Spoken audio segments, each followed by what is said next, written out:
ಇತರ ವಿವಿಐಪಿಗಳಿಗೆ ಬೀದಿಗಳು, ಫುಟ್ಪಾತ್ಗಳನ್ನು ಒಂದು ದಿನದ ಮಟ್ಟಿಗೆ ತೆರವುಗೊಳಿಸಲಾಗಿದೆ. ಅದನ್ನು ಜನಸಾಮಾನ್ಯರಿಗೆ ದೈನಂದಿನ ಆಧಾರದ ಮೇಲೆ ಏಕೆ ಮಾಡಬಾರದು ಎಂದು ಬಾಂಬೆ ಹೈಕೋರ್ಟ್ ಪ್ರಶ್ನಿಸಿದೆ. ಸ್ಪಷ್ಟವಾದ ಕಾಲುದಾರಿ ಮತ್ತು ನಡೆಯಲು ಸುರಕ್ಷಿತ ಸ್ಥಳವನ್ನು ಹೊಂದಿರುವುದು ಪ್ರತಿಯೊಬ್ಬ ವ್ಯಕ್ತಿಯ ಮೂಲಭೂತ ಹಕ್ಕು.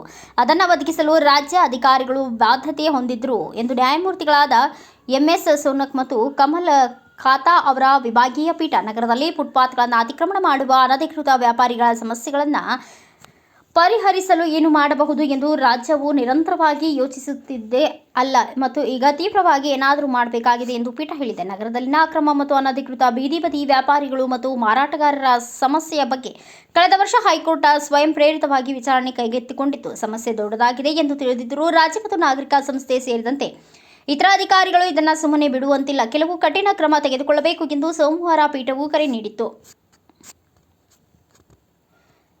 ರಾಜ್ಯವು ಕಠಿಣವಾಗಿ ಏನನ್ನಾದರೂ ಮಾಡಬೇಕಾಗಿದೆ. ಅಧಿಕಾರಿಗಳು ನಿರಂತರವಾಗಿ ಏನು ಮಾಡಬೇಕು ಎಂದು ಯೋಚಿಸುತ್ತಿದ್ದಾರೆ ಮತ್ತು ಅದರ ಮೇಲೆ ಕೆಲಸ ಮಾಡುತ್ತಿದ್ದಾರೆ ಎಂದು ಹೇಳಲಾಗುವುದಿಲ್ಲ.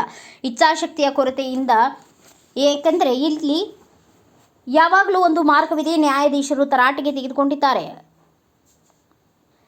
ಬೃಹನ್ ಮುಂಬೈ ಮುನ್ಸಿಪಲ್ ಕಾರ್ಪೊರೇಷನ್ ಪರ ವಾದ ಮಂಡಿಸಿದ ವಕೀಲ ಎಸ್ಯು ಕಾಮ್ದಾರ್ ಅಂತಹ ಮಾರಾಟಗಾರರು ಮತ್ತು ಬೀದಿ ಬದಿ ವ್ಯಾಪಾರಿಗಳ ವಿರುದ್ಧ ನಿಯತಕಾಲಿಕವಾಗಿ ಕ್ರಮ ತೆಗೆದುಕೊಳ್ಳಲಾಗುತ್ತಿದೆ, ಆದರೆ ಅವರು ಹಿಂತಿರುಗುತ್ತಾರಾ ಎಂದರು. ಭೂಗತ ಮಾರುಕಟ್ಟೆಗಳ ಆಯ್ಕೆಯನ್ನು ಸಹ ಬಿಬಿಎಂಪಿ ಪರಿಗಣಿಸುತ್ತಿದೆ ಎಂದು ಅವರು ಹೇಳಿದರು. ನಿಮ್ಮ ದಂಡವು ಅವರಿಗೆ ಅತ್ಯಲ್ಪವಾಗಿದೆ, ಅವರು ಪಾವತಿಸಿ ಬಿಡುತ್ತಾರೆ ಎಂದು ಹೈಕೋರ್ಟ್ ಹೇಳಿದೆ. ಆದೇಶಗಳನ್ನು ಉಲ್ಲಂಘಿಸದಂತೆ ಮತ್ತು ತಮ್ಮ ಮಳಿಗೆಗಳೊಂದಿಗೆ ಹಿಂತಿರುಗಲು ಅಂತಹ ಎಲ್ಲ ವ್ಯಾಪಾರಿಗಳನ್ನು ಗುರುತಿಸುವ ಡೇಟಾಬೇಸ್ ಅನ್ನು ಅಭಿವೃದ್ಧಿಪಡಿಸಲು ನ್ಯಾಯಾಲಯವು ಪಾಲಿಕೆಗೆ ಸೂಚಿಸಿತು. ಕೋಂಬಿಂಗ್ ಆಪರೇಷನ್ ಇರಲಿ.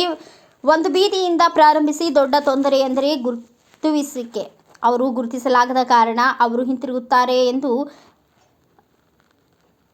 ಹೇಳಿದ ನ್ಯಾಯಾಲಯವು ಮುಂದಿನ ವಿಚಾರಣೆಯನ್ನು ಜುಲೈ 22ಕ್ಕೆ ಮುಂದೂಡಿದೆ.